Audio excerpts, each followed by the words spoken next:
దేవుని యొక్క వాక్యంలో నిర్గమకాండం 20 అధ్యాయం 8వ వచనంలో చూసినప్పుడు దేవుడు తన ప్రజలైన వారు చేయవలసినటువంటి ఒక ఖచ్చితమైన ఆజ్ఞలను ఇస్తున్న క్రమంలో విశ్రాంతి దినము అనే దాని గురించినటువంటి ఆజ్ఞనిస్తున్నట్లుగా మనం అక్కడ చదువుతాం. విశ్రాంతి దినమును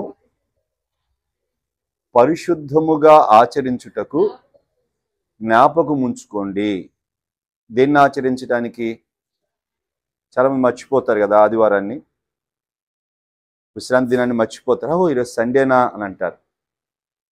అని ఏమంటున్నాడంటే దాన్ని ఆచరించడానికి మీరు జ్ఞాపకం ఉంచుకోండి, దాన్ని ఖచ్చితంగా మీరు ఆచరించాలి. ఆచరించకపోతే అదొక శిక్ష, అది ఒక నేరము, నా దృష్టికి అది ఒక పాపము అని చెప్తున్నాడు. మరి కాస్త భక్తిలో మనం ముందుకు వెళ్ళిన కొలది మనకు వచ్చే ఆలోచన ఏంటంటే అది విశ్రాంతి కదా, అది విశ్రాంతి దినం కదా, అది యూదులకు కదా, విశ్రాంతి దినం అంటే శనివారం కదా అనేటువంటి ఆలోచన నుంచే శనివారం ఆచరించేటువంటి సబ్బాతు ఆరాధనను ఆచరించే సెవెంత్ డే లాంటి వాళ్ళు కూడా పుట్టుకొచ్చారు. ఇంతకీ మరి ఆ విశ్రాంతి దినాన్ని గురించి కొంచెం ఆలోచన చేస్తే యూదులకు ఇవ్వబడిన ధర్మశాస్త్రమందు ప్రభు శనివారం రోజు ఆచరించమని చెప్పినప్పటికీ ప్రభు యొక్క మాటలలో ఉన్న ఉద్దేశం ఏంటంటే ఆ రోజు ఆయనను ఆరాధించాలి. ఆ దినమందు తమ కార్యములను, తమ పనులను, తమ ప్రయాణములను, తమ బాధ్యతలను పక్కన పెట్టి విశ్రాంతి దినము అనేటువంటి దానిని నన్ను ఆరాధించటానికి, నా విషయమై మీ భక్తి శ్రద్ధలను కనపరచటానికి నియమించబడాలన్న ఉద్దేశంతో శనివారాన్ని దేవుడు వారికి యూదులకు ఇచ్చాడు. రోజు ఈ రోజున మనకు మార్చబడింది. ఎలాగంటే ధర్మశాస్త్రం అనే దానికి సమాప్తి లేకపోతే ముగింపు ఎవరంటే క్రీస్తు. ఎవరు? క్రీస్తు. ఆయన ఎప్పుడు ముగింపు పలికాడు అని అంటే ఎప్పుడు పునరుద్ధానుడయ్యాడో అప్పుడు దానికి ముగింపు కలిగింది. ఆయన మరణము ద్వారా, ఆయన పునరుద్ధానము ద్వారా ఆ ధర్మశాస్త్రమునకు ముగింపు అనేటువంటిది, నెరవేర్పు అనేటువంటిది సమకూర్చబడిపోయినందున ముగింపు దాన్ని కలిగింది, కృప ఆరంభమైంది. క్రీస్తు సంబంధమైనటువంటి ఆసక్తిని అనుసరించేటువంటి భక్తులకు ధర్మశాస్త్రంతో సంబంధం లేదు. కానీ ఆ ధర్మశాస్త్రంలో చెప్పబడిన దేవుని ఆరాధించడానికి ఆచరించవలసినటువంటి ఆయన ఉద్దేశంతో మాత్రం సంబంధం ఉంది. యూదులు శనివారం రోజు ఆరాధించడానికి దేవుడు కోరుకుంటే మనము కూడా శనివారం ఆరాధించాలని కోరుకోవడం కంటే ఆయన ఆరాధించడానికి ఒక రోజును నియమించాడు. మరి ధర్మశాస్త్రము ముగింపు పలికిన ఆదివారం రోజు మనం ఆరాధన చేయడానికి, ఆచరించడానికి ఇష్టపడుతున్నాం.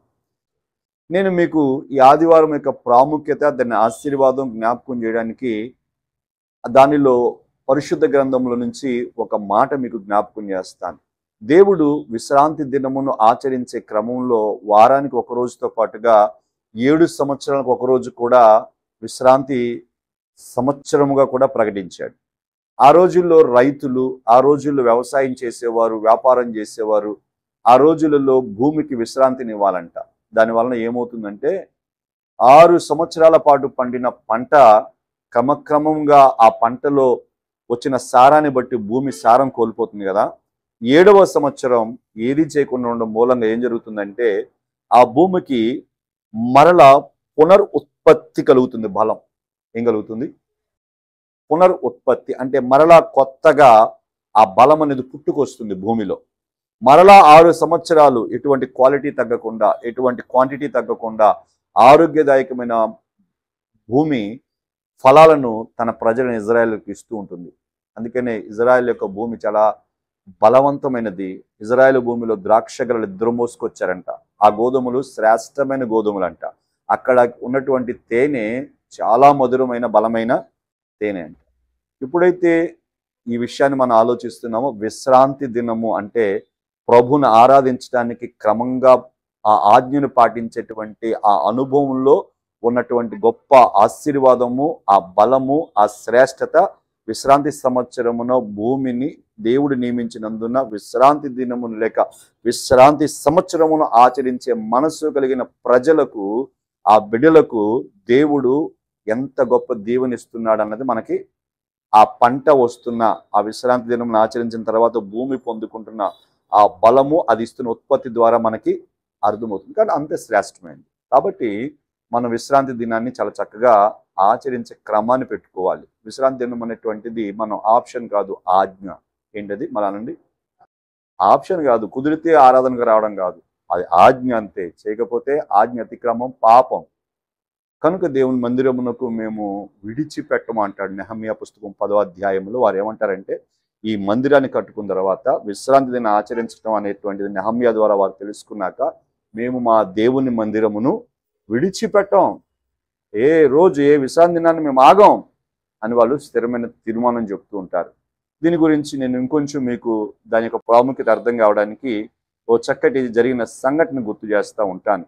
1948వ సంవత్సరంలో ఎరిక్ స్టిక్ అనేటువంటి ఓ తమ్ముడిని, పేరేంటి, ఎరిక్ స్టిక్, సైబీరియా జైల్లో 25 సంవత్సరాల శిక్ష కారాగారంలో ఉంచాలని తీర్పుతో శిక్షలో ఉంచారు.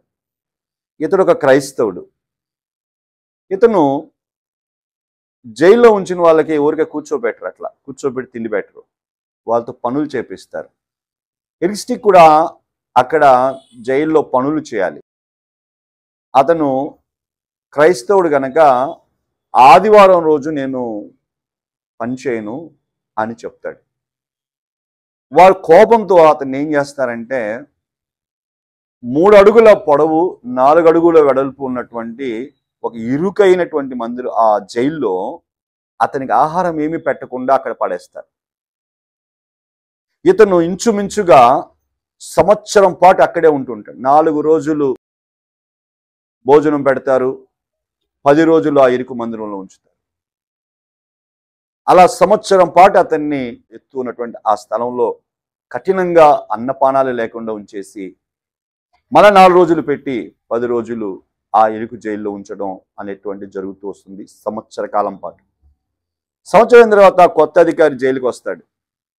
కొత్త అధికారి వెళ్ళి, ఇతను ఎందుకు ఇక్కడ ఉంచారు, నువ్వు ఉండడానికి కారణం ఏంటి, ఏ నేరం చేశావు అని అడిగితే, అతడు విశ్రాంతి దినమున అంటే ఆదివారం రోజు నేను పని చేయను, ఆదివారం రోజు నేను ప్రార్థన చేసుకుంటూ ఆరాధిస్తాను, మందిరానికి వెళ్ళే అవకాశం ఉంది కనుక నా దేవుని మందిరంలో జరిగే ఆరాధన కార్యాలన్నీ నేను ఇక్కడ చేసుకుంటాడు, అది విశ్రాంతి దినం ఆచరించాలి నేను అని చెప్తాడు.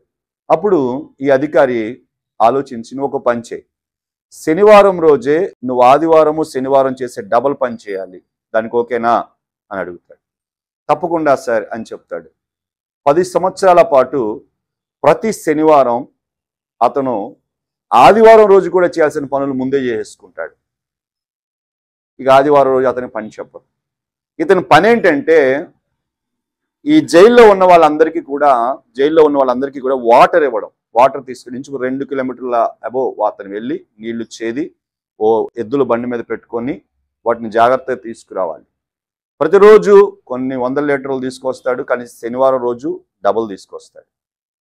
అతను ఒక ఎద్దుల బండిని, ఎద్దులను అప్పగిస్తాడు, ఇతను జాగ్రత్తగా తీసుకొస్తాడు. ఇలా ఇతను జాగ్రత్తగా తీసుకొచ్చిన 10 సంవత్సరాల తర్వాత ఇతని సత్ప్రవర్తనను బట్టి 25 సంవత్సరాల పాటు ఉండవలసిన అతను 11 సంవత్సరాలకే జైలు నుంచి విడుదలై వెళ్ళిపోతాడు. ఈ జైలు నుంచి విడుదలై వెళ్ళిపోయిన తర్వాత కొత్త ఖైదీలు వస్తారు జైలుకి. వాళ్ళకి ఎరిక్ స్టిక్ చేసేటువంటి పనే జైల్లో చేయాలి. చూడండి, ఆ ఖైదీలు ఇతను పని చేయడానికి ఎరిక్ స్టిక్ అనేటువంటి అతను, అంటే విడుదల వెళ్ళిపోయిన అతను ఏ బండి వాడాడో, ఏ ఎద్దులను వాడాడో అదే ఎద్దుల్ని తనకి ఇస్తారు కొత్త ఖైదీలకు. కానీ ఆ ఖైదీలు శనివారం రోజు వరకు ఆ ఎద్దులు పనిచేస్తే ఆదివారం రోజు వెళ్ళి నీళ్లు తీసుకొస్తాకి బండి కడితే ఎద్దులు రావు, పొరపాటును కూడా రావు. చాలా ప్రయత్నాలు చేస్తారు ఖైదీలందరూ కలిసి దాన్ని కొడతారు. అధికారికి శబ్దం వెళ్తుంది. ఏ అధికారికి? 2 పని చేసి ఆదివారం రెస్ట్ తీసుకొని చెప్పాడే ఎరిక్ స్టిక్కి ఆ అధికారి. ఆ అధికారి ఆ ఖైదీలు ఆ ఎద్దులతో పెనుగులాడుతుంటే పోయి అంటాడు, అవి ఆదివారం పనిచేసేవి కాదు అంటాడు. ఎందుకు సార్ అంటే, అవి క్రైస్తవుడి దగ్గర పనిచేసి క్రైస్తవుడికి నీళ్లు మోసి అవి కూడా క్రైస్తవ ఎద్దులు అయిపోయినాయి. ఎద్దులు కూడా పనిచేయవు. పొరపాటును మీరు ఎందుకు వాటిని ఇబ్బంది పెడతారు, కాబట్టి మీరు శనివారం డబుల్ పని చేయించుకుని వాటితో అంటారు. అప్పటి నుంచి అవి కూడా ఎద్దులు కూడా చాలా చక్కగా శనివారం రోజు ఆదివారం పని కూడా చేస్తాయి. ఓవరాల్గా ఈ యొక్క అనుభవాలు మనం అంటే ఆ ఎరిక్ స్టిక్ అంత కమిట్మెంట్గా ఆదివారం విషయంలో ఉన్నాడు. కాబట్టి మనం ఆదివారం అనేటువంటిది ఆజ్ఞగాను, ఆదివారం అనేటిది ఒక సమర్పణ కలిగిన దినంగాను, ఆదివారపు ఆరాధన అనేది మన ఆశీర్వాదము దాగినటువంటి రోజుగాను ఉండాలి. 7 సంవత్సరాల విశ్రాంతి దినమున భూమిని ఖాళీగా వదిలేస్తే మిగతా 6 సంవత్సరాలు అధిక ఉత్పత్తి ఇవ్వడానికి భూమి ఎలా బలం పొందిందో 6 రోజులు పనిచేసి 7వ రోజు ప్రభుని మనం ఆరాధిస్తే మిగతా 6 రోజులు మన ఆశీర్వాదం కొరకు అవి పనిచేస్తాయి. ఆశీర్వాదాన్ని ఇవ్వడానికి ఆ రోజులు ప్రభు యొక్క ఆలోచన మేరకు, ఆజ్ఞ మేరకు మనతో నడుస్తాయి. కాబట్టి విశ్రాంతి దినం అనే ప్రభుని ఆరాధించే అనుభవం ఆశీర్వాదకరమైన అనుభవం అని మనం ఈ యొక్క మాటల ద్వారా తెలుసుకుంటాం. మనం ఆదివారం శ్రేష్టముగా ఆశీర్వాదకరమైన స్థితిలో ఆరాధించడానికి 4 విషయాలను గుర్తుపెట్టుకోవాలి. ఎన్ని విషయాలను? 4 విషయాలు. ఆ 4 నేను మీకు జ్ఞాపకం చేస్తాను. ఆమోసు గ్రంథం 4:12 చదివితే, మొదటిగా ఆ రోజు కొరకు మనం సిద్ధపడాలంట. విశ్రాంతి దినమును ఆచరించడానికి లేక ప్రభు సన్నిధిలో కనపడడానికి మనం ఏం చేయాలంటే ప్రిపేర్ కావాలి అని చెప్తుంది. సిద్ధపడాలి.